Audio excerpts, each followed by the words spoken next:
the man who had received money from us through the Cayman's Bank. Lawrence Lipton lived in Old Highland Park, a moneyed neighborhood north of Dallas proper. The streets there meandered alongside creeks under a canopy of magnolias, oaks, and native pecans.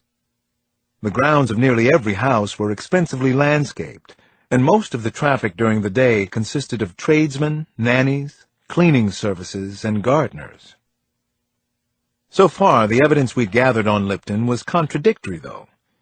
He had attended St. Mark's, a prestigious Dallas prep school, and then the University of Texas at Austin.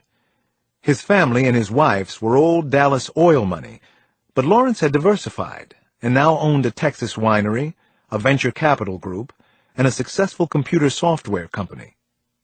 The computer connection caught Monty Donnelly's eye, and mine as well. Lipton seemed to be a straight arrow, however. He sat on the boards of the Dallas Museum of Art and the Friends of the Library. He was a trustee for the Baylor Hospital and a deacon at First United Methodist. Could he be the wolf? It didn't seem possible to me. The second morning I was in Dallas, a meeting was held at the field office there.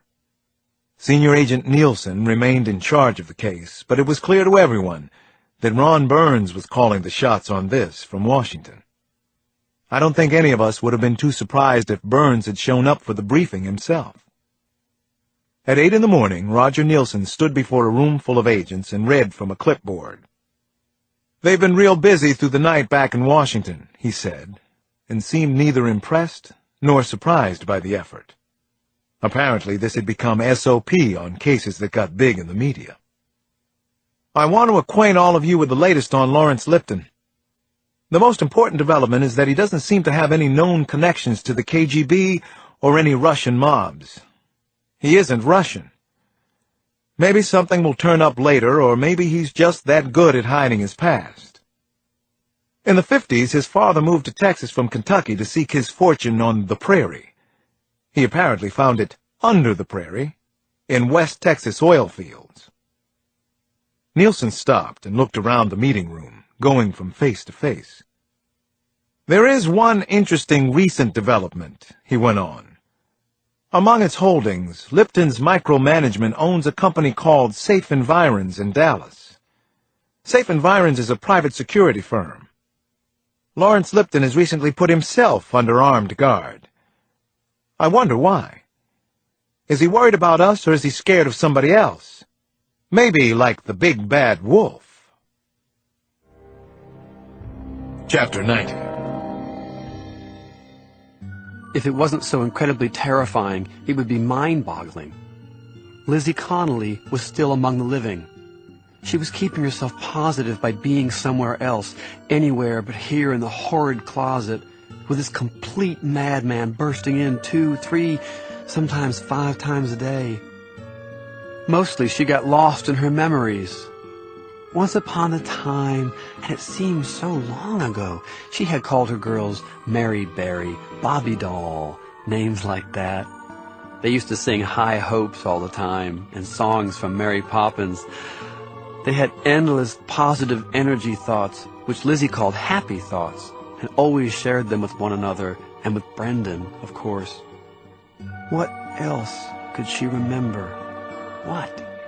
Anything? They had so many animals over the years that eventually they gave each one a number. Chester, a black lab with a curly tail like a chow, was number 16. The lab would bark constantly, all day and all night, until Lizzie merely showed him a bottle of Tabasco sauce, his kryptonite. Then he would finally shut up. Dookie, number 15, was a short-haired orange calico who Lizzie believed had probably been an old Jewish lady in another life, and who was always complaining, "Oh, no, no, no, no." Maximum Kiltimus was number 11. Stubbles was number 31. Kitten Little was number 35. Memories were all that Lizzie Connolly had, because there could be no present for her. None. She couldn't be here in this horror house. She had to be somewhere else, anywhere else. Had to be, had to be, had to be. Because he was inside her now. The wolf was inside her, in the real world, grunting and thrusting like an animal, violating, raping for minutes that seemed like hours. But Lizzie had the last laugh, didn't she? She wasn't there. She was somewhere in her memories. Chapter 91. Then he was finally gone. The terrible, inhuman wolf, monster, beast. He'd given her a bathroom break and food, but now he was gone. God, his arrogance in keeping her here in his house. When is he going to kill me? I'm going mad. Going, gone. She peered through teary eyes into the pitch blackness. She'd been bound and gagged again. In a strange way, that was good news.